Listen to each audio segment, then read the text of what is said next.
Ok, perfetto. Bene, allora, oggi sono con James Muller, coreografo e insegnante londinese. James insegna tecnica Cunningham a Londra presso varie scuole di danza su Londra e inoltre tiene workshop in tutto il mondo, in particolar modo in Europa ed è insegnante ospite di tecnica Cunningham nella mia scuola a Salerno. Ok, parleremo in inglese e quindi ho presentato James in italiano, però la conversazione sarà in lingua inglese. Ok, ok, thanks for being here. Can you hear me? Yes, thank you, Sabrina. Nice to be here. Okay, so it's a pleasure for me to talk about dance, to talk with you about education and dance situation in London, in Europe, and around the world. So, how's going in London today? Dance studios are open or closed? Could you describe the situation? Yeah, I mean, I know that you've just recently gone into another lockdown in Italy, and so it's a little bit better here now because things are slowly starting to open up again. We've basically been in lockdown since before Christmas, and we've not really been able to go out a lot. So now we can meet outside with friends, but the dance studios are still not open. They should be opening next month in May, so quite soon. Okay, probably in May, but dance studios, professional dance studios, or everything? Well, I mean, in education, studios are still able to be open depending on what kind of courses the students are studying. So since about 3 months, I've been teaching half of the time at home on Zoom and about half the time in the studio. It depends, as I say, where you're teaching. If it is a conservatoire or a higher education institution, then the students are still able to be in the studio, but of course, small numbers, and people have to dance in small boxes, 2 meters squared. I don't know if you do that in Italy, but they literally have to dance in a 2 meter square box and you can't move out of the box. So traveling has been a no-go for over a year now. And it's weird, but actually it's becoming like the normal thing now to be dancing in such a small space. Yeah, it's very complicated to dance by video. I know. But regarding the pandemic situation and dance, the job sector, have you had some economic aid by government, social minimum for dance studios and for freelance dancers and teachers, as you know? I know a little bit. I mean, freelance dancers have really struggled because when the work disappeared in March last year, there wasn't really any support for freelancers.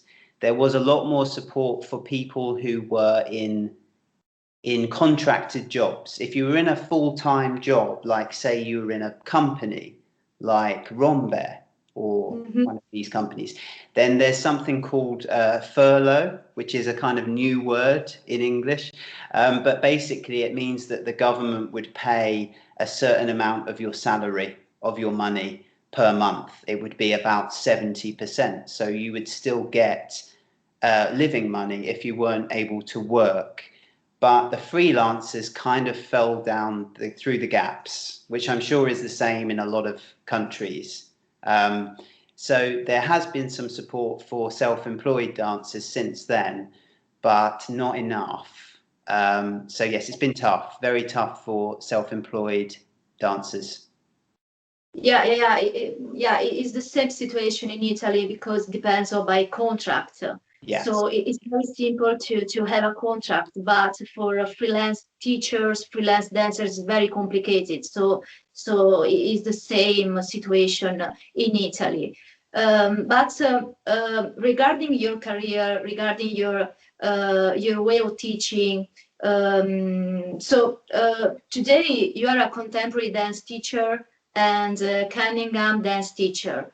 So you teach in many dance studios in London, for example, at the place when it's based the London Contemporary Dance School, and at English National Ballet also. So I'm wondering why you choose the Cunningham technique, this particular technique. I suppose it's that thing of it is what you know. It's what you know is what you teach. So going back to how I got into Cunningham, I was a ballet dancer first and foremost. I trained as a ballet dancer. I was a professional ballet dancer for about 8 years. And when I was a bit fed up with that, I just sort of felt like I needed a change. So I kind of stumbled into a job really with Richard Alston in London. And yeah. Richard Alston, if you, for those who don't know, he's a very distinguished, revered choreographer in the UK. And he had his own company for 25 years. And I fell into that job. I was really lucky. I was in the right place at the right time, which hardly ever happens. And so I joined him, and I had to do Cunningham training. Usually that was the main training we'd have every day, alongside with ballet and sometimes other contemporary. But yes, Cunningham has a very strong basis in the UK. It's very much a key technique, much like Graham technique as well, in the conservatoires, in the schools, like the Place, for instance. So it's a very important part of it. And Richard's work is not Cunningham. It's not pure Cunningham, but it has a lot of Cunningham influences and Cunningham base. Okay, I understand. Yeah. Important. And so I just contaminated by Cunningham. Okay. Yeah, so I mean, really, it was because I became, after several years working with Richard, Cunningham is my most, that's the thing I know the best, know the most about. And so when I got into teaching, that was the obvious thing to be teaching, really. But of course, there's a lot of things like you could talk about with Cunningham, which are really fascinating on the subject.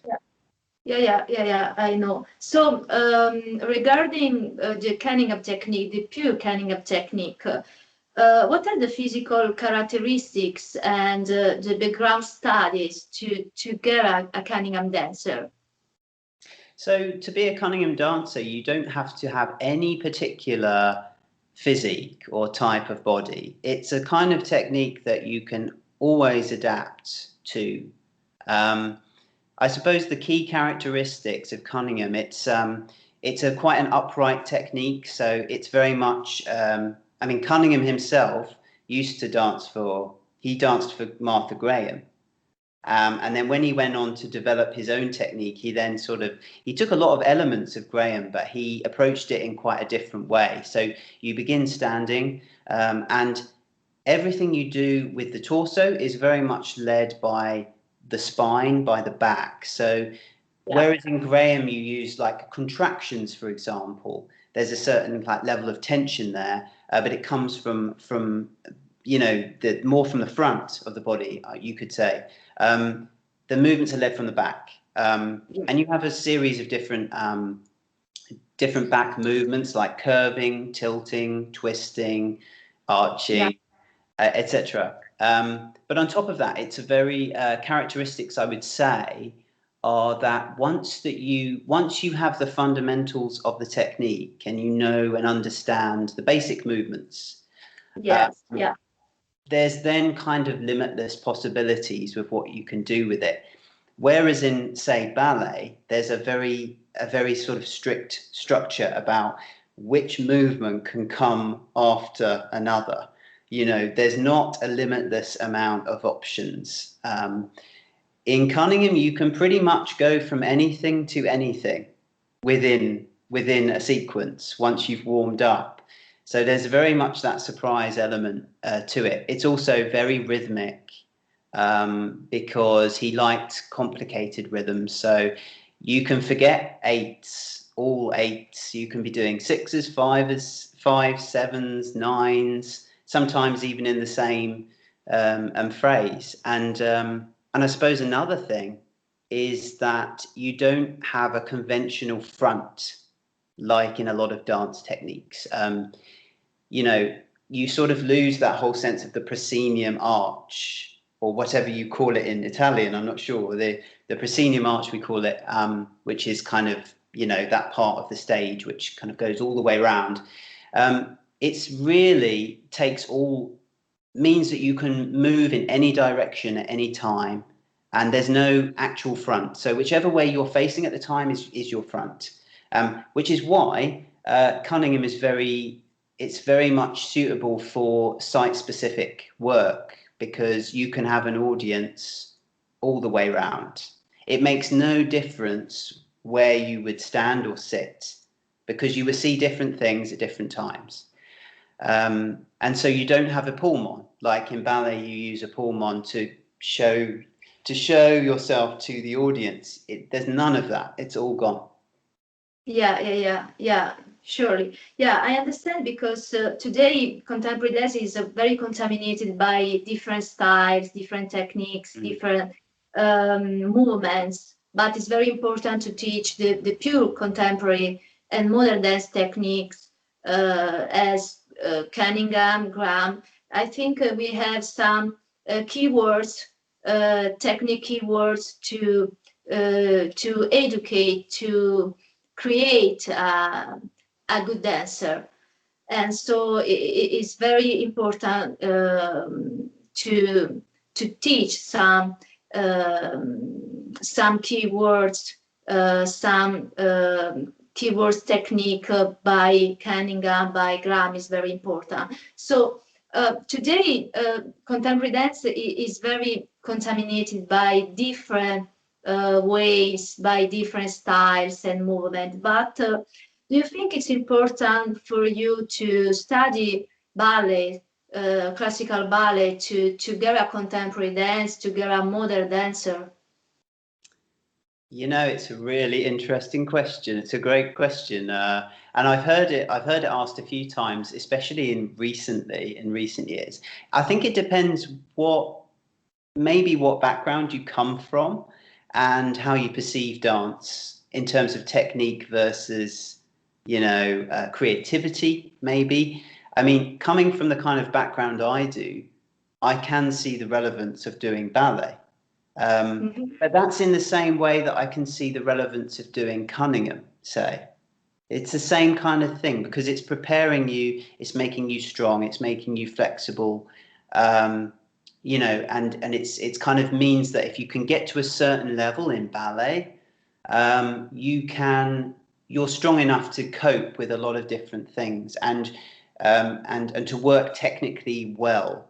The problem is that if you start ballet from a young age, much the way I did, it becomes so ingrained in you, so part of you, that it's quite hard to break out of the mold. It's harder to be creative in a sense with your movement, because you're so used to patterns. There's always patterns. And so I think all of the conservatoires here, the contemporary conservatoires, they still do ballet. And so I think you have to look at that and say, well, why is that?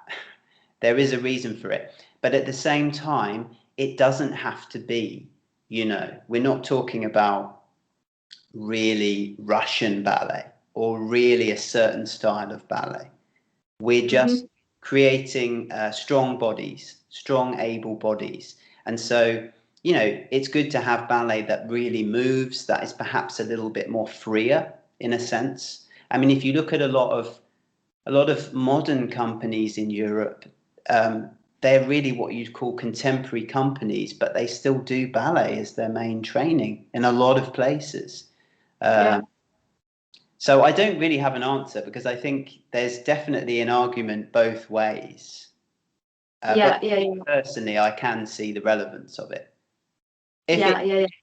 If it's evolving at the same time, if you know what I mean. It's also, it doesn't have to be that really strict ballet. You know, we're not looking for perfection within the movement, but we're looking for yeah, right, yeah, understand. But according to you, speaking of education, according to you, what are the most important technical features during your lesson to get a dancer, to help a dancer, a student? So you mean like sort of technical tips? Yeah. So more like technique. Yeah. Well, for Cunningham, for the Cunningham classes, it's tricky. I would say there needs to be really clear articulation of the spine in Cunningham work. So it needs to be really clear when you're doing your various curves and your twists and your kind of movements, that you've got really good stability through your hips, because you know there's that top and bottom half thing where you've got to move the two parts separately. So that's got to be really clear. But at the same time, you need to be able to move with freedom. So it's very easy to get stuck because you're trying so hard to be correct, but you have to be able to move with ease into the next thing, because with the Cunningham technique, you never know what's going to happen next. You know, the beginning of my class tends to be quite basic, like with a lot of Cunningham classes. It's very kind of quite pure, and it's quite frontal, because you're just focusing on parts of the back, and then you do your legs, then you go to your legs and your feet, and so you kind of alternate between. But once you get into say a longer sequence later in the class, then you have to be prepared for any kind of movement to come up, and so you have to be relaxed at the same time when you're dancing. And I think that's the thing that I found really hard when I joined Richard Alston. I started doing Cunningham again. I had done Cunningham in school, but that was several years before. And I struggled with that kind of thing because I was coming from a ballet perspective and wanting to be really perfect all the time and getting frustrated if I hadn't quite, you know, managed something. So I had to kind of let go of that, you know, and in order to move with more freedom. Yeah. Okay, perfect. Yeah. And about your city, London is a very dynamic city, vibrant city. But which are the best schools to study contemporary dance? Oh, well, so there's a lot of good schools in the UK. In some ways, there's too many schools because Locally or in London, specifically in London. Yeah. Also a lot of schools, obviously, because it's kind of the hub, it's the capital. Probably the contemporary schools that are probably up there. Obviously, you have the Place, which is really the home of contemporary dance in the UK. It's where it kind of started with Robert Cohen and later Richard and people like that. And that has a fantastic, you know, faculty. You know, for instance, for Cunningham, you've got Jeannie Steele, who's one of the sort of really big names in the Cunningham world. She stages various events, Cunningham events around the UK. You've got a really good faculty, a very broad training. I think other than that, we've also got Laban, Trinity Laban, which is actually based very close to where I live, just down the road, really. That's another really strong contemporary school. And they're quite closely attached to the music school as well. And I often see there's a lot of great collaborations that they do. And then I suppose you would say Rambert School. Yeah. A bit unique because it's kind of 50-50 ballet contemporary. They consider themselves, they prepare dancers for potentially both worlds. So you would do point work at Rambert, which you wouldn't do point work at the Place or at Laban. But I would say they're the three schools that I would pick out. Yeah. I lived in London some years ago when I studied at Trinity Laban and the Place. So it was an amazing period of my life, an amazing time of my life, my education, my job. And today, London remains a vibrant city to find a job as a dancer. It's always simple to find a job as a dancer or not, according to you? Is it simple to find a job? As a dancer, as contemporary dance, yeah. Yeah, I mean, I think, you know, there's a lot of opportunity to be had in London. There's lots of small projects always happening. I say always because, you know, the last year has been different, but that's been the same everywhere. Yeah, without the pandemic situation. Taking the part of a pandemic situation, generally, according to you, it's still simple to find a job as a dancer. We have still many contemporary dance companies or not? Well, that's the thing. There's a lot of contemporary dance work. There's not a lot of full-time companies. Because in the contemporary dance world in the UK, there's very few full-time dance companies. There's Rambert, there's NDC Wales, National Dance Company of Wales, and Scottish Dance Theatre, and Phoenix in Leeds. I might be forgetting, but I think they're the only really full-time companies. Richard Olsen Company is now disbanded. That's finished. But there's lots and lots of project companies. You know, you've got the 𝒂𝒂𝒂 company, you've got Hoffe Schechter, you've got lots and lots of companies that they're always having projects and short-term work for people. There's also Matthew Bourne, which again, it works on, I think the contracts are more project-based. You tend to do a contract for a production, but then there's many people who've been with him for years and years. You know, there's Wayne McGregor, Random Dance, which again works on shorter contracts.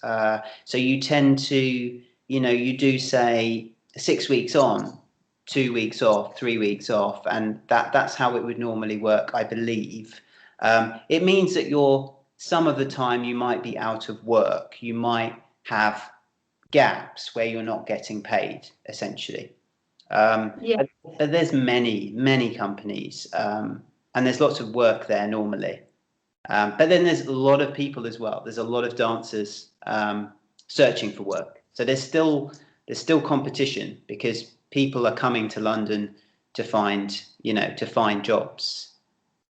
I understand. Yeah, because in Italy we don't have many companies, contemporary companies to work. So many Italian dancers come to England, to Germany, Europe in general, to find a job, because in Italy the situation is very sad about to find a job. We have many dance studios to do education, to create education, to study dance, but we have few theaters and a few contemporary dance companies, private contemporary dance companies. So it's very complicated to find a job.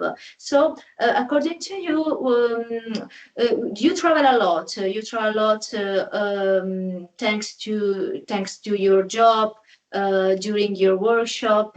So what are the best place to dance in Europe?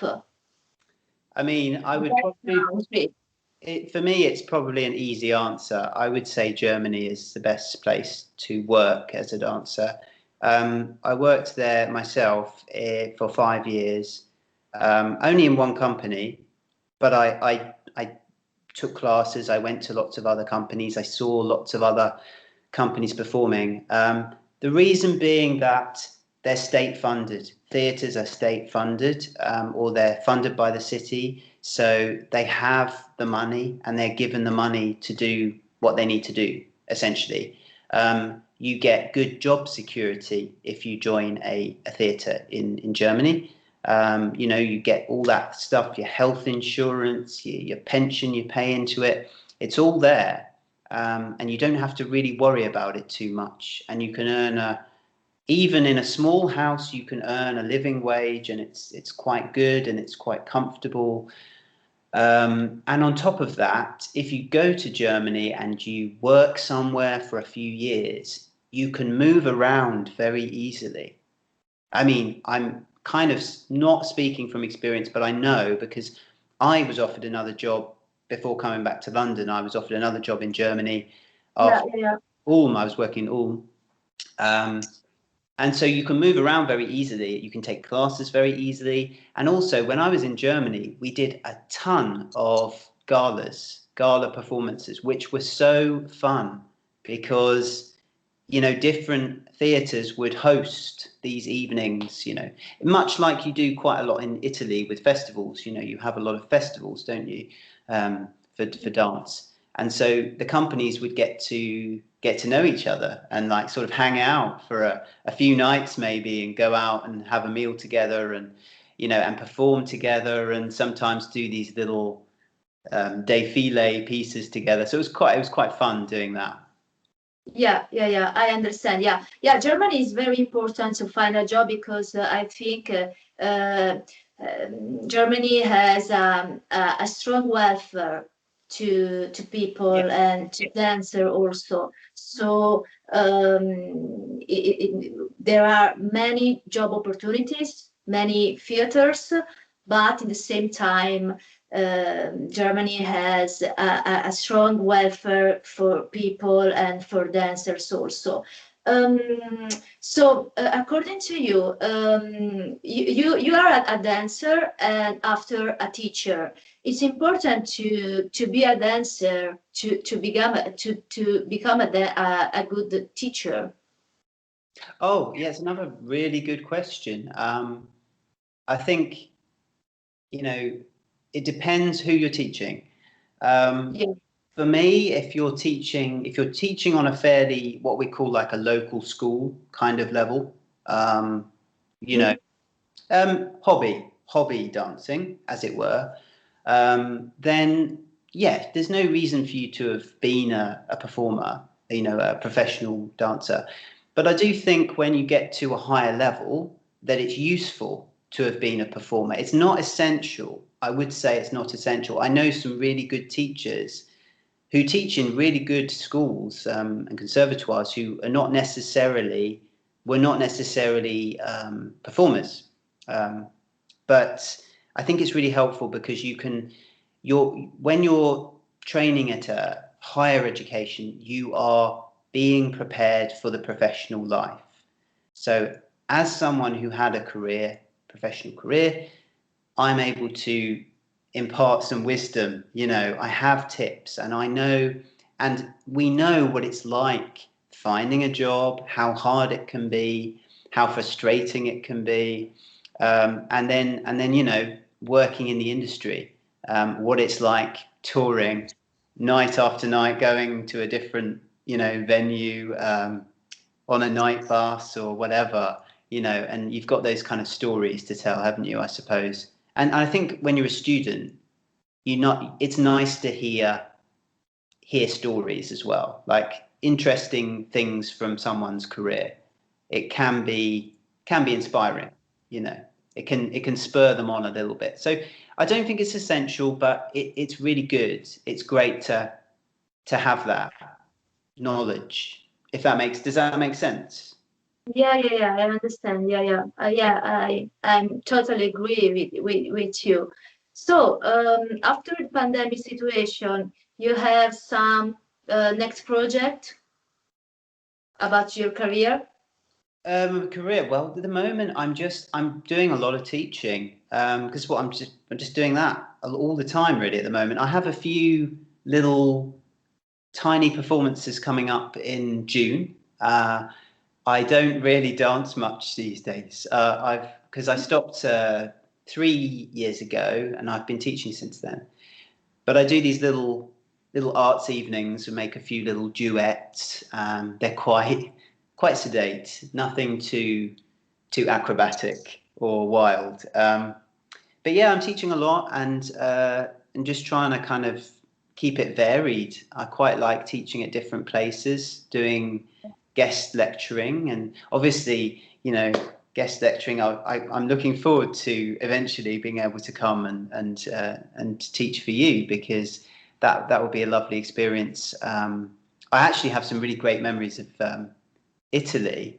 I've only been to Italy a few times, but the last time I went to Italy, I performed at the DAP festival.